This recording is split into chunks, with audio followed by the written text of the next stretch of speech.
మీరు వేలాది గుళ్ళకి పోలీసులను పెట్టలేం కదా అని అంటే ప్రజల ప్రభుత్వ ఆస్తులను కాపాడము, శాంతి భద్రతలు కాపాడము ప్రభుత్వ బాధ్యత కాదా?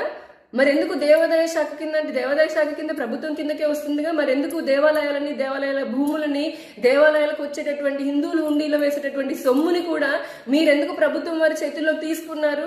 అలాంటప్పుడు భద్రత కల్పించాల్సినటువంటి బాధ్యత మీకు లేదా? ఒక సమాధి కూలిస్తే క్షమాపణ బహిరంగంగా వెళ్లి క్షమాపణ చెప్పినటువంటి హోంమంత్రి గారు ఈ రోజున ప్రతి హిందూ మనోభావాలు ఏంటి అసలు? కళ్ళమటి రక్తం వస్తుంది, గుండె పగిలిపోతుంది, ఇంత క్షోభ పడుతున్నాము. మరి మా మనోభావాలకి సమాధానం చెప్పాలని చెప్పని బాధ్యత హోంమంత్రి గారికి లేదా? అసలు దేవాదాయ శాఖ మంత్రి గారు హిందూ ధర్మానికి కట్టుబడి ఉండి ఆయన హిందూ ధర్మాన్ని కాపాడుకోవాల్సినటువంటి వ్యక్తి ఏమో అన్ని మత ప్రార్థన మందిరాల శంకుస్థాపనలకి వెళ్తారు, పండలకి వెళ్తారు. అన్ని మతాలని సమానంగా చూసి అందరినీ కాపాడాల్సినటువంటి బాధ్యతలో ఉన్న హోంమంత్రి గారేమో ఒక మతానికి కొమ్ము కాస్తూ ఉన్నారు.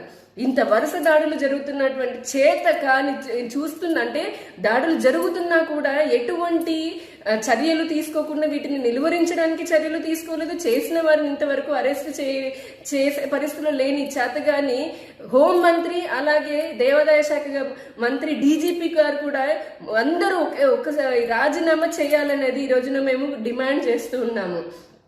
ఎందుకనంటే మంత్రులు ఇప్పుడు అసలు ఈ రాష్ట్రంలో పరిస్థితి ఎలా ఉందంటే ఒక మంత్రి ఏమో విగ్రహం విరిగితే బొమ్మనే కదా విరిగిందని అంటారు. అంటే ఇలాంటి మంత్రులే ఇలాంటి మాటలు మాట్లాడుతూ ఉంటే మరి ఇలాంటి ముష్కరులకి ఇవి రెచ్చగొట్టే వ్యాఖ్యలాగా అయ్యి వాళ్ళు సలహాలాగా తీసుకుని పాటిస్తున్నారేమో అని చెప్పని అనుమానం కూడా కలుగుతూ ఉంది. దేవాలయాల సొమ్ముతోటి మంత్రుల దగ్గర నుండి స్వీపర్ వరకు కూడా వారి జీతభత్యాలు తీసుకుంటూ అన్య మతాన్ని ఆచరిస్తూ స్వీకరిస్తున్నటువంటి వాళ్ళని మేపుతున్న దేవాదాయ శాఖకి మరి దేవాలయాల సొమ్ముతోటి ప్రతి గుడి దగ్గర సీసీటీవీని ఒక సెక్యూరిటీని పెట్టలేదా? మాత్రము ఏ గుడిలో చూసినా సీసీటీవీలు సరిగ్గా పనిచేయవు, ఏ గుడిలో చూసినా సెక్యూరిటీ ఉండరు.